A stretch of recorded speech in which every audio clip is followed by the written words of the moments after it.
What's up, guys? My name's Brandon, and welcome back to Apple Weekly. In this episode, we're going to talk about the latest in the world of iOS, including 16.5 and 16.4.1. We're also going to talk about the two big features that Apple just dropped this past week, one of them that could be potentially life-saving. We're going to talk about why the iPhone 15 is going to confuse a lot of people, a big update on Apple's upcoming AR/VR headset, and much more. And as always, if you want to stay updated with all things Apple, click that subscribe button down below, and also check out the free Apple Den newsletter linked down in the description below. All right, so let's start with a quick refresher on the latest iOS releases. So we have iOS 16.4.1, which is the latest release for the public, and we have iOS 16.5 Beta 2, which is the latest release for beta testers. Now, as far as iOS 16.4.1 goes, there seems to be some type of confusion out there for some users because I've seen people DM me referencing a TikTok video that told them not to update for some strange reason that the person didn't even talk about. But I can tell you right now, you want to update to 16.4.1 unless you are trying to do like some type of jailbreaking or,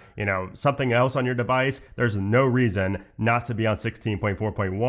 16.4 had multiple security vulnerabilities that were being actively exploited, and 16.4.1 patches those. So your device is going to be more secure and you're not going to have any type of impact to battery life or performance. Now, on the other hand, iOS 16.5 is a software that I would not recommend you update your daily device to, at least not yet. We are currently on the second developer beta and public beta as well. But I did want to touch on a few things with this software because I did notice, I actually tried this myself now, that you can indeed install software updates when you have less than 50% battery remaining. So if I go into my software updates here, you were always able to download the software if you had less than 50% left, but you were never able to install unless you had, over 50% or you're plugged in to a charger. But now you can do that all the way down to 20%. Now, also inside of the news application, we do have that sports tab down there at the bottom, but we also have a new feature for tvOS if you're on the latest tvOS beta. So as you can see here, we now have multi-view for sports streaming. So I know a lot of people have really clowned on Apple for not having this for so long, but now you can watch multiple sports streams at the same time with this new multi-view feature, which is included in tvOS 16.5. But as far as performance and battery life goes, I don't want to sound like a broken record and just keep repeating myself, so I'm not going to. I will just say that everything is fine with both 16.4.1 and 16.5 Beta 2. Really no issues in regards to performance or battery life. And I do have a few bugs, like minor UI bugs, but really nothing that impacts the performance greatly, especially compared to previous versions. So really no complaints in terms of stability and battery life on either version. So now let's talk about what to expect next from Apple. So next up is going to be iOS 16.5 Beta 3. So that is coming next week on the week of the 24th. Apple did skip a week here. The week of the 17th was skipped, but we will see Beta 3 most likely on Tuesday the 25th if Apple keeps the trend with going with Tuesdays. And I do believe that this is going to be the last week that Apple skips for a beta, at least for 16.5. So after Beta 3, it's only going to be 1 week between beta. So we'll see Beta 4 on the week of May 1st. Now, as far as iOS 16.4.2, I think that if we're going to see that at all, it's going to come right here next week on the week of the 24th. I think that if we don't see a 16.4.2, by the time April ends, we're not going to see it at all. I think that we're going to go to 16.5, which should come out at some point in May. So let's see if we get Beta 3 next week, Beta 4 on the week of May 1st. And then after that, I could see us getting an RC. So we might get an RC on the week of the 8th, and then a final on the week of the 15th, if not on the 15th itself. And then after 15.5, the next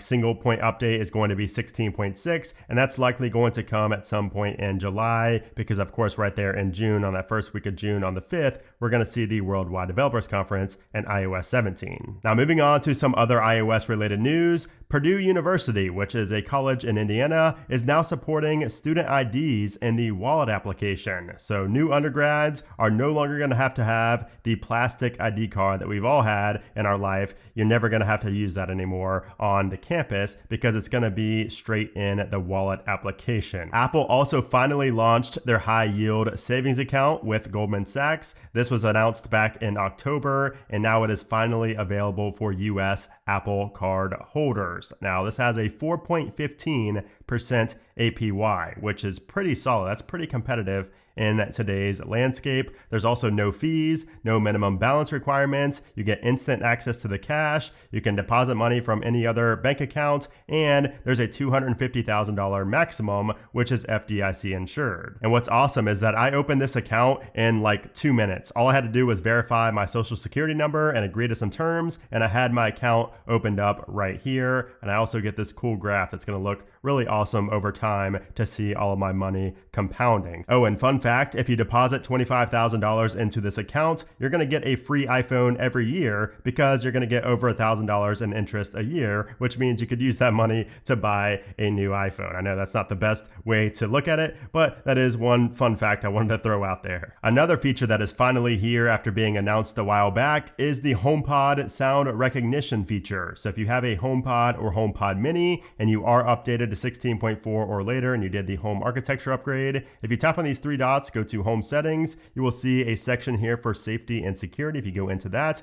you will see sound recognition up top, and you will see the toggles for your HomePods. Now, I did notice that it doesn't toggle for stereo pairs. You have to remove the stereo pair and then turn it on, and then, you can make them a stereo pair again. But anyways, what this does is it detects the sound of smoke and carbon monoxide alarms. And when it hears that alarm, it will send you a notification like this that says an alarm sound was detected. And when you tap on that, you're able to check in to hear what's going on. So you're able to hear what the HomePod hears and also ask if everything is okay. So you can have kind of a two-way conversation, and Siri will also announce to those at home or those around that HomePod that a home member is checking in. And to make this feature even more useful, if there's a HomeKit camera in that same space, in that same room, the video feed will also be included in the notification here. So I think this feature is phenomenal because think about it. If you're out getting groceries, you're picking out your fruit, and then all of a sudden you get a notification that a smoke alarm was detected, you're going to be able to call the police, you're going to be able to call emergency services and maybe your neighbor and help them get that dog and that cat out of your house. Or maybe if there's somebody sleeping at home, you can call them and wake them up and potentially save a life, let alone your own house. Like, you're going to be able to get ahead of the game, by knowing that an alarm is going off if you're not there. So I think that this feature alone is almost worth the sub $90 price tag for a HomePod Mini these days. So I think this feature is awesome. Definitely recommend you turn this on if you care about your house or, your own life or other people's lives, especially your pets. Now, here's one that I know is going to cause some controversy. Twitter has just started removing the blue check mark from legacy verified users. So of course, I was one of those legacy verified users. I am paying for Twitter Blue now just because all the cool features you get with it. But if you were verified beforehand, you are no longer verified on Twitter unless you pay for Twitter Blue, which is pretty interesting. You see a lot of celebrities now that are not verified, and it looks kind of funny. Snapchat also just got an update which gives you this really strange My AI chatbot at the very top. So it does integrate with ChatGPT now, and it's just always at the top of your conversations view right here, which I'm personally not a fan of. If you tap on it right there, you get this cool background. You could ask it something and it comes back and gives you a response that ChatGPT would. So it's pretty cool to have this integrated, but I'm just not a fan of it being stuck at the very top of your conversations view. And this update also includes the Find My style live location sharing. So if you have locations of people on your Snapchat on the Snap Map, it will now show them moving in real time like you get on the Find My application. The Zoom application also gets a ton of new features in this new 5.14.5 update. So we have dynamic island support. We have where you can hide incoming calls while in a meeting. We have dark mode for Zoom calendar, multiple new features for meeting, for webinar, for team chat, and also a lot of bug fixes as well. So a pretty big update for the Zoom app. Also, the first retail stores in India opened this past week. So the Mumbai store opened on the 18th and the New Delhi store opened on the 20th. And the pictures of these look amazing. I wish I could see these in person. Maybe I will one day, but Tim Cook was at the opening for these stores. You could see a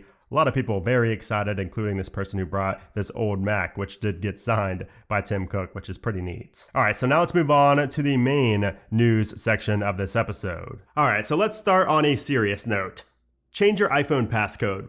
right now. Change your iPhone passcode. And why am I saying this? Well, because we just got an update to the big bombshell story that the Wall Street Journal published in February about how thieves are targeting people in public places that are typing in the passcode to their phone. So basically these thieves are seeing somebody typing in their passcode to their phone, and with access to that passcode, they are able to not only get into the phone and drain every financial and banking application, steal all their money, but also they're able to turn off Find My and change the password to their Apple ID just because you need only the passcode to change that in your iPhone. And that was a big deal when we talked about it in February. I warned you guys back then, but this gets even deeper and it gets even worse than it already was because they just published this report and it shows that thieves are now taking this scheme a step further by locking innocent users completely out of their Apple ID account for good.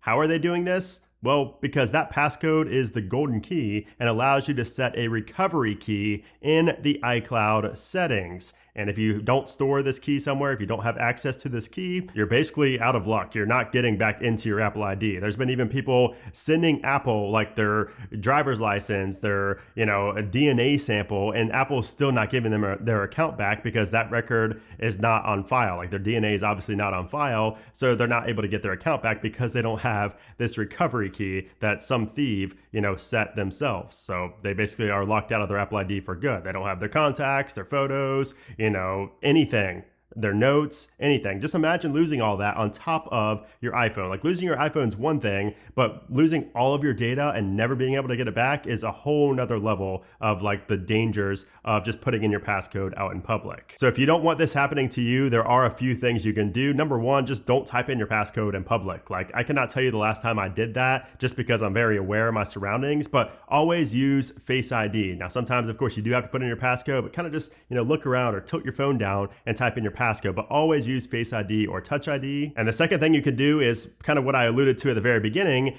Change your passcode. Don't use a 4-digit passcode. Even a 6-digit passcode is pretty easy to memorize. And that's why I think that an alphanumeric passcode is like the ultimate level because a thief is not even going to bother if they have to try to memorize and, watch what you're typing in. They'll find somebody that's easier that has a 4 or 6-digit passcode. And again, 4-digit is really the one that you do not want to do, especially if it's just like repeating numbers. Change that ASAP. And there is that little content and privacy restriction in screen time, but you can bypass that. And a thief who's going to have knowledge of Apple and iOS is going to know how to bypass that. So that's not really a fix. I would not really, rely on that as saving you. All right, so let's move on to something a little bit more positive. Let's get the vibes back up here. So let's talk about WWDC, which we are less than 2 months away from. And this is going to be a big one. Mark Gurman just dropped a report and it starts off by saying Apple's June Worldwide Developers Conference is shaping up to be one of the biggest product launch events ever. He then says the mixed reality headset will be the star of the show, but the annual conference will be packed with other products too. That includes new Mac laptops and the biggest update to the Apple Watch software since the first version was introduced in 2015. So it doesn't really elaborate much on watchOS 10. He kind of just tells us that it's going to be a big update and the user interface is going to change. So maybe we get a whole new home screen for watchOS 10. That would be nice. But aside from the headset and that software, he does say that some Macs are coming at this event.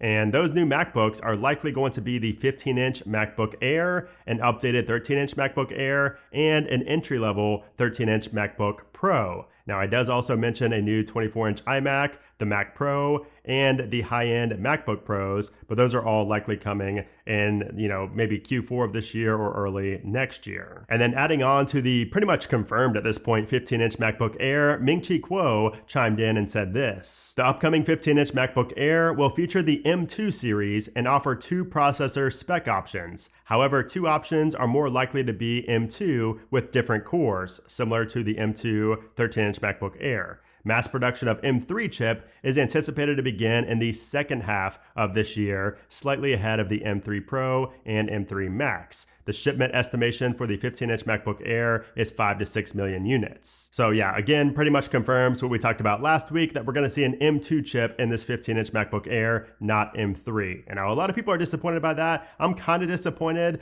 but at the same time, a 15-inch MacBook Air, the big selling point here is the size, not necessarily having the latest and greatest chip. So I'm not too mad about this. I will definitely still be picking up a 15-inch MacBook Air. Now, I know you guys are tired of hearing about it, but we did just get a big report from Mark Gurman again on Apple's AR VR headset and what it's going to entail. And again, this is going to be the star of the show. So there's a lot to talk about here. There's a lot of moving parts. It's a brand new software, brand new product. So Gurman just dropped a nice scoop on this headset. He said this: a big part of the effort is adapting iPad apps for the new headset, which blends virtual and augmented reality. Users will be able to access millions of existing apps from third-party developers via the new 3D interface. The push will include optimized versions of the Safari web browser and Apple's services for calendars, contacts, files, home control, mail, maps, messaging, notes, photos, and reminders, as well as its music, news, stocks, and weather apps. There also will be a version of the FaceTime conferencing service and Apple's TV app. They're also working on a version of Apple Books for the headset that's going to allow users to read in virtual reality, and also they are testing a camera app where you can take pictures from the headset. On the wellness front, an app will help wearers meditate with a series of calming graphics, sounds, and voiceovers, along with a Fitness Plus service, which will let users exercise while watching an instructor in VR. Aside from gaming, which of course is going to be a big part of the headset, Apple is also planning to position this headset as a device for getting work done. So they're saying it's going to have support for Pages, Numbers, and Keynote, along with iMovie and GarageBand for video and music production. And he mentions a lot more about what's to come in this headset in the report. So I will leave that linked below if you want to read every detail about it. But this is just very interesting, and I really cannot wait to see how Apple talks about this on stage, like what they reveal, because I feel like a lot of this is going to come much further down the road. Besides the default applications, like a lot of this stuff, like especially gaming and things like that, are going to be a very slow process, I feel like. So it's going to be interesting to see what Apple says on stage at the Worldwide Developers Conference, and I cannot wait to see how this is positioned in the market. And speaking of the headset, I promise this is the last segment of this video where I'm going to talk about the headset, but somebody who was not a huge fan of it just a few months ago is now apparently blown away by the headset. According to Evan Blass, a person I know who's had several opportunities to demo the upcoming headset has gone from lamenting its underwhelming capabilities to being blown away by the experience that the latest hardware and firmware delivers. He later elaborated the full quote by saying, "The leap they've made since last year is giant.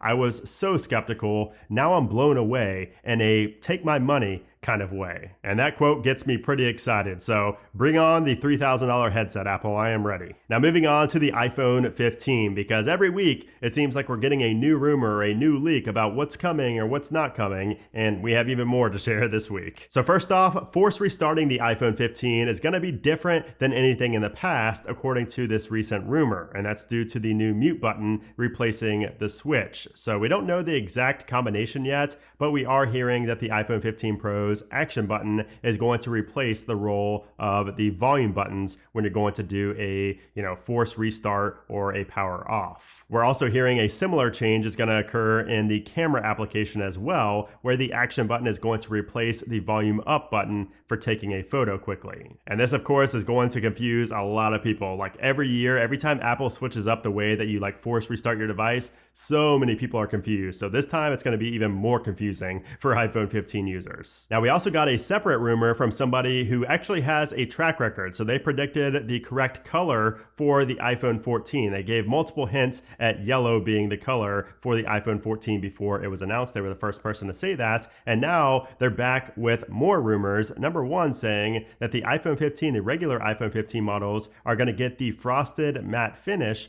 like the Pro models had on the 14 series, the 14 Pros. He's also saying that the 15 and 15 Plus will be available in a new cyan green color. And he does have a track record for color leaks, so this could be the case, since he did get the yellow iPhone 14 right, he could be right about the color here. Now, we did also hear red is coming, so maybe red is going to be the Pro color and green's going to be the regular 15 color. I don't know. Apple usually likes to keep them the same color for, the new color of the year. It's usually the same for the Pros and the regulars, but who knows at this point what that new color is going to be. And then finally, you know it, it's time for our weekly crazy AirTags story. It's crazy how every single week I can find a brand new story that has to do with the AirTags and catching a thief or leading to something wild. It's just crazy how much these AirTags are in headlines these days. But you guys love it, so I'm going to keep bringing you these AirTag stories. So this time, a man in Washington, D.C. was unloading groceries from his BMW when a sketchy car pulled up at the house and a man holding a pistol hopped out demanding the keys.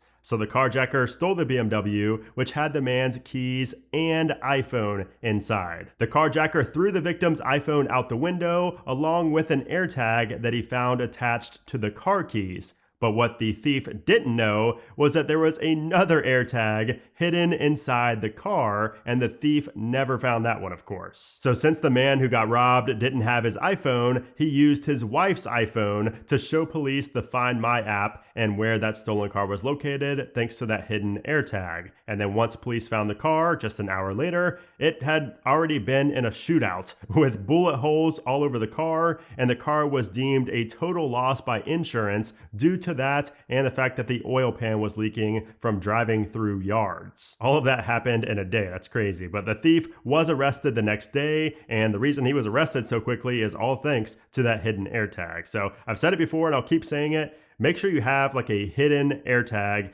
in all your belongings, not just your car, but especially your car. Make sure you have an AirTag in your car and don't just put it where it's open. Put it somewhere hidden in your car. And it's the same with backpacks or anything. Try to hide the AirTag as much as possible. But anyways, yeah, just a crazy story about the AirTags. Now, before we go, I did also want to mention that a couple weeks ago, I mentioned how there was an auction for a new sealed iPhone 2G, the original iPhone, and it had this cool little red sticker on it that was pretty rare, and it sold for $40,000. So you guys probably remember that. If you watch on my Apple Weekly episodes, you'll probably remember me covering that. And I said how the person got a pretty good deal. Well, that person was Marques Brownlee, MKBHD here on YouTube, and he actually just unboxed that iPhone that he won at auction for $40,000. So if you want to check out that video, I will leave it linked down in the description below. It's a pretty interesting one. But anyways, I hope you guys enjoyed this video. If you did, I would appreciate it if you gave it a thumbs up. Also, make sure to subscribe for more Apple Weekly episodes. I drop these every single week.